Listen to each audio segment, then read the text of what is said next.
Namo tassa bhagavato arahato sama sambuddhassa. Namo tassa bhagavato arahato sama sambuddhassa.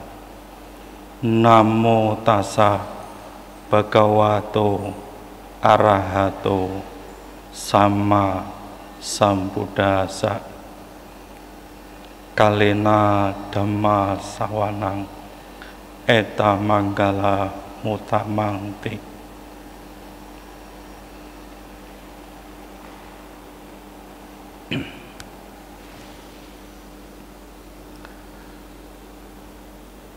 Para umat Buddha dimanapun berada, selamat berjumpa lagi dalam Cahaya Rohani di Batik TV Pekalongan. Pada kesempatan yang baik ini, saya akan sharing Dhamma, ajaran Sang Buddha tentang kesuksesan duniawi atau kebahagiaan duniawi, dan juga kebahagiaan dalam kehidupan mendatang, atau biasanya disebut sebagai kehidupan di alam sugati. Sharing Dhamma pada kesempatan ini, saya akan mengambilkan dari sebuah sutta, yaitu Vyagabajja Sutta. Suatu hari, perumah tangga dan istrinya yang bernama Digajanu datang menghadap kepada Sang Bhagawa, Sang Buddha. Ketika beliau berada di sebuah wihara, Digajanu memberi hormat, memberi salam, menyapa kepada Sang Bhagawa. Digajanu bertanya kepada Sang Buddha perihal kebahagiaan duniawi. Beliau bertanya sebagai seorang perumah tangga yang masih menikmati kesenangan-kesenangan dunia, yang masih mendambakan kebahagiaan duniawi. Beliau menanyakan bagaimanakah caranya agar kebahagiaan dunia itu bisa dapat diraih, dan ketika sudah mendapatkannya itu bisa bertahan lama. Artinya tidak sesaat kebahagiaan yang dicapai itu. Atas pertanyaan Digajanu, Sang Buddha menjawab, "Oh Digajanu, meskipun aku sudah melepaskan kebahagiaan duniawi, maka aku akan memberikan penjelasan kepada engkau. Dengarkanlah baik-baik tentang kebahagiaan duniawi itu. Yang pertama, yang disebut sebagai Uttana Sampada. Uttana Sampada ini adalah rajin bersemangat sungguh-sungguh dalam melaksanakan suatu pekerjaan. Pekerjaan itu dilaksanakan dengan niat yang sungguh-sungguh, yang semangat, yang tulus. Dengan demikian, pekerjaan yang dilakukan dengan sungguh-sungguh ini akan membawa hasil yang baik. Oh, Digajanu, bahwa yang dimaksud pekerjaan di sini adalah tentunya pekerjaan yang baik, pekerjaan yang tidak bertentangan dhamma, pekerjaan yang tidak bertentangan dengan hukum suatu negara. Meskipun pekerjaan itu dilakukan dengan sungguh-sungguh, dengan semangat, dengan kemauan yang kuat, tetapi apabila pekerjaan itu melanggar dhamma, melanggar satu hukum negara, maka pekerjaan itu tidak akan menghasilkan kebahagiaan untuk waktu yang lama. Oleh karena itu, pilihlah pekerjaan yang tentunya tidak melanggar dhamma dan tidak bertentangan dengan hukum negara. Umat Buddha sangat dianjurkan sekali untuk menghindari satu pekerjaan-pekerjaan seperti membunuh, mencuri, atau menipu, dan juga menjual minum-minuman keras.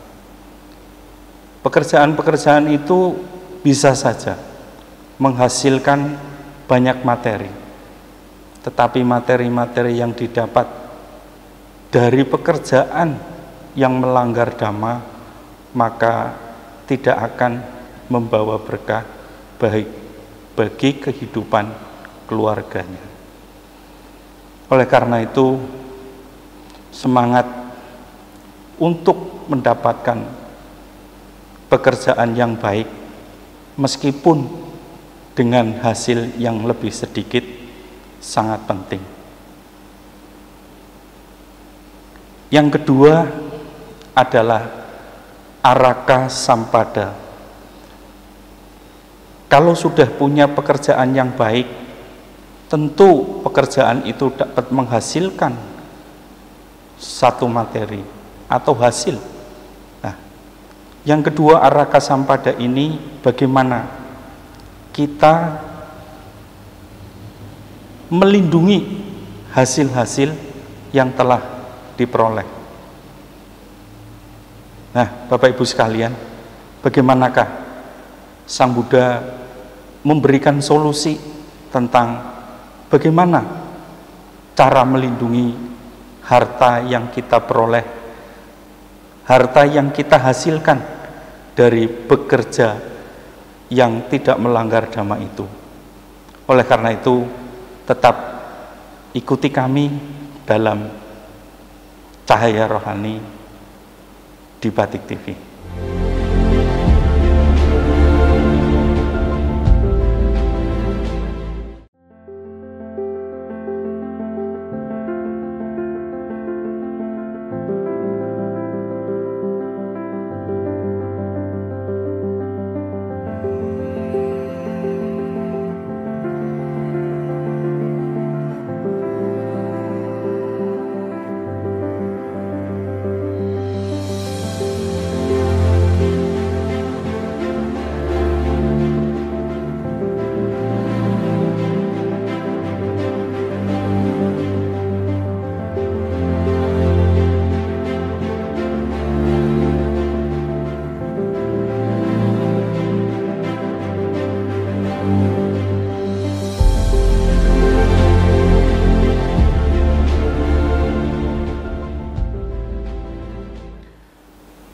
Bapak Ibu segenap umat Buddha yang berbahagia, tadi sudah disebutkan bahwa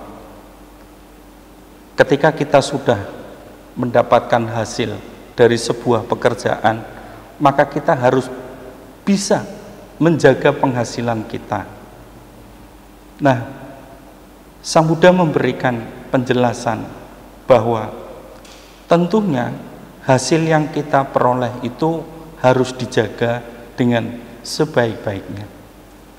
Bagaimana cara menjaganya? Yaitu agar kita tidak berbuat jahat, tetapi kita juga harus berbuat baik. Kita tidak boleh melakukan perbuatan pembunuhan yang menyebabkan harta kita menjadi hilang. Kita tidak boleh melakukan perbuatan mencuri untuk menambah penghasilan kita, karena apa yang sudah dihasilkan dan kemudian ditambahi karena keserakahan kita dengan cara mencuri, maka penghasilan kita pun menjadi cepat lenyap. Kemudian kita juga tidak menipu, kita juga tidak melakukan minum-minuman keras yang menyebabkan kesadaran kita menjadi hilang. Dengan suka kepada minum-minuman keras memungkinkan harta atau penghasilan kita yang sudah didapat itu menjadi hilang. Apalagi kalau kita suka bermain judi. Nah, di dalam Sigalowadah Sutta juga disebutkan bahwa ketika penghasilan yang kita peroleh kemudian kita suka bermain judi dengan harapan penghasilan kita akan lebih banyak, tetapi sesungguhnya penghasilan yang kita peroleh dan kita mainkan ke judi, maka penghasilan kita menjadi hilang, menjadi lenyap. Bahkan mungkin modal-modal kita juga ikut lenyap. Oleh karena itu kita harus berbuat baik.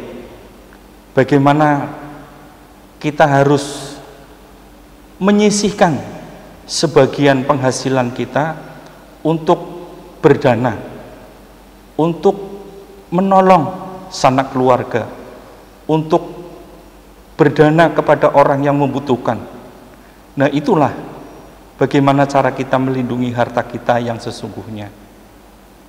Karena dengan perbuatan-perbuatan ini harta kita akan terlindungi lebih lama, bahkan menghasilkan perlindungan dalam jangka waktu yang lama. Itulah sebabnya Sang Buddha sangat menganjurkan agar kita senantiasa menjalankan sila-sila kemoralan dalam menjaga penghasilan yang kita peroleh. Kita hendaknya tidak tergiur dengan tawaran-tawaran yang seolah-olah menghasilkan sebuah hasil yang instan, yang kadangkala bila kita menuruti itu maka kita akan kena tipu, kita akan kehilangan harta atau penghasilan yang kita peroleh. Penghasilan yang kita peroleh hendaknya kita belanjakan sesuai dengan kebutuhan, bukan sesuai dengan keinginan kita. Oleh karena apabila penghasilan yang kita peroleh kemudian dibelanjakan sesuai dengan keinginan kita, maka penghasilan kita tidak akan mencukupi, tidak akan pernah mungkin mampu dalam memenuhi keinginan kita. Kadangkala apa yang tidak kita butuhkan kita beli, apa yang sesungguhnya kita butuhkan malah tidak kita beli. Itu karena keinginan kita, dan keinginan itu tidak ada batas nilainya. Artinya mungkin saja ketika sebuah benda berharga sesungguhnya 100.000, tetapi apabila itu disertai dengan satu keinginan, maka barang itu bisa bernilai lebih dari itu.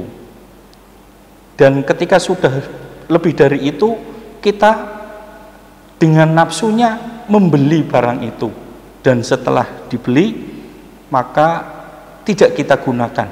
Itu artinya barang yang kita beli kita sia-siakan.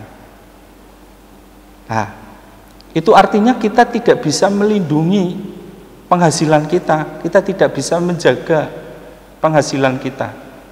Ya. Penghasilan kita harus kita jaga dengan sebaik-baiknya, dengan jalan dhamma. Ya. Kemudian selain melindungi penghasilan kita, kita juga harus memiliki yang namanya kalyanamita. Kalyanamita itu adalah sahabat.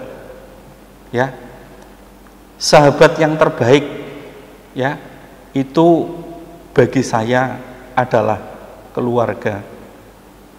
Keluarga, terutama orang tua, itu adalah sahabat saya, ya, sahabat yang sejati. Nah, oleh karena itu nanti kita akan membahas tentang bagaimana sahabat berperan dalam penghasilan ini. Kita tetap di Cahaya Rohani. Untuk itu kita lihat yang mau lewat ini.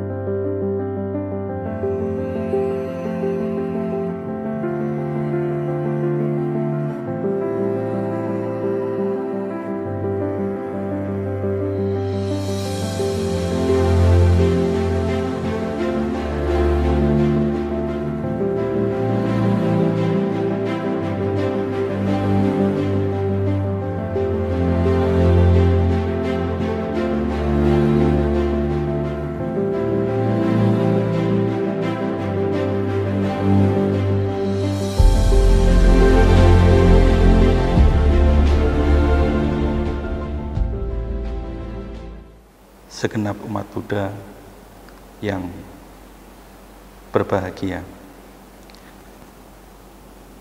Nomor 3 yaitu kalyanamita, yaitu memiliki sahabat, ya, sahabat ataupun memiliki teman yang bermoral, teman yang baik, teman yang bisa melindungi. Itu adalah orang tua kita. Orang tua melindungi kita mungkin dari kecil sampai dewasa. Sampai kapanpun, selagi orang tua masih hidup, dia akan memberikan perlindungan kepada kita. Selain orang tua, orang-orang yang bermoral itu seperti para biku ataupun para pemuka-pemuka agama yang bisa dimintai nasihat, ya. Tetapi ketika kita memiliki kalyanamita kepada seorang rohaniwan Buddhis, dalam hal ini para biku, kita hanya sebatas meminta nasihat kepada beliau, karena seorang biku tidak melakukan pekerjaan bisnis. Nah, sehingga ada kalanya mitra di sini adalah orang-orang yang dipercaya, orang-orang yang masih memiliki kejujuran, ya. Oleh karena kejujuran itu sangat penting bagi relasi usaha kita, untuk kerja kita. Dan yang keempat adalah samajivikata, hidup seimbang. Hidup seimbang itu artinya sesuai antara penghasilan dan pengeluaran. Artinya hidup sederhana, tidak boros dan tidak pelit. Sehingga penghasilan yang kita peroleh bisa dibagi menjadi beberapa bagian. Ya. Ada bagian untuk meneruskan usaha, ada bagian yang untuk dimakan, ada bagian yang untuk ditabung, dan ada bagian yang untuk digunakan perbuatan baik. Nah, menabung sangat penting. Begitu pula menabung kebajikan juga penting. Oleh karena ini akan mendorong usaha seseorang menjadi lancar atau menjadi meningkat. Ya. Nah, inilah ya di Gajah-Nu keempat hal perihal kebahagiaan duniawi yang bila dilaksanakan dengan sungguh-sungguh, ya, seperti pekerjaan yang sungguh-sungguh, menjaga penghasilan yang sungguh-sungguh, kemudian memiliki teman yang baik dan hidup seimbang, maka keberhasilan duniawi akan tercapai. Ya. Kehidupan seimbang, orang tidak boros, orang tidak membelikan hal-hal yang tidak bermanfaat, tidak terpengaruh dengan hidup budaya hedon, ya, tetapi menyesuaikan dengan kebutuhan kita. Ya, kita sangat mempertimbangkan antara penghasilan yang kita peroleh dengan pengeluaran yang kita dapatkan. Kita harus lebih bijaksana dalam mengelola penghasilan yang kita peroleh.